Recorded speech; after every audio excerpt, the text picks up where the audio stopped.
Hi, my name is Dr. Scott Frasard, and I'm going to be speaking with you very briefly about a huge passion of mine, and that's evaluating. I've been in the evaluation space for about 10 years, measuring effects of learning and other organizational interventions. And over those 10 years, I have found that a lot of the practices we do really focus on tangible outcomes of interventions, including learning, things around participant reactions, measuring what people have learned, whether or not they can transfer that learning to the workplace. And if so, did this change business metrics and what is our return on investment? But the thing that I think is missing in this practice is measuring changes in how people think following interventions, whether they're learning or other interventions.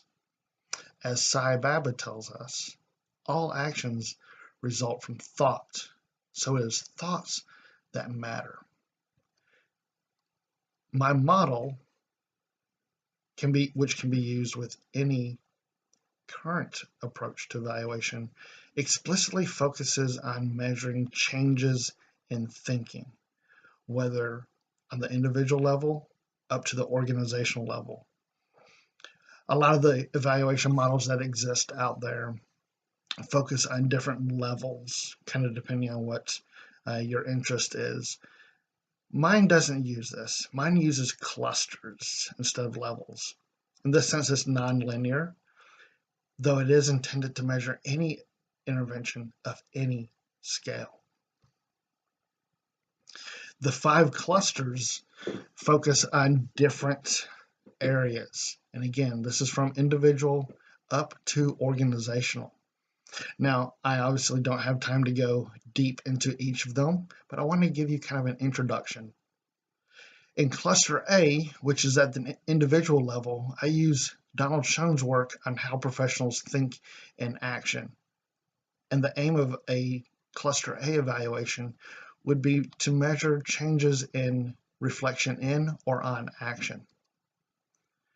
Cluster B is around critical thinking, again at the individual level. And this uses Elder and Paul's work on the 8 elements of thought. Cluster C focuses on measuring learning loops. And here I use Ardress and Schoen's work on learning dynamics. And I measure where organizations and people are, and teams for that matter, on the different learning loops, from 0 to triple learning loops.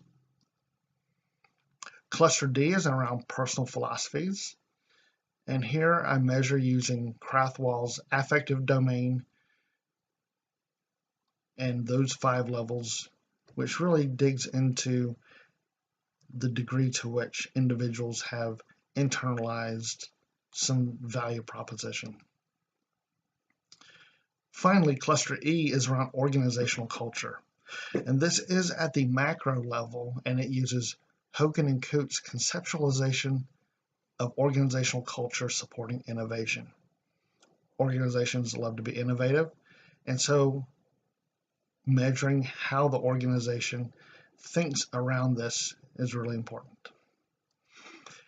Now, again, this evaluation model can be used as a standalone or in conjunction with any other evaluation model you like to follow, but its specific goal is to measure and understand the influence and scope that intervention had in changing how we think.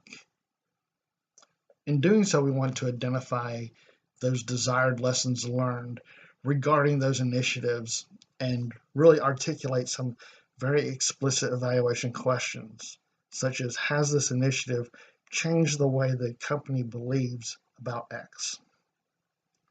As we explore our desired lessons to learn, we do so and conceptualize that in terms of thinking and changes in thinking. We do want to identify the relevant cluster or clusters to explore.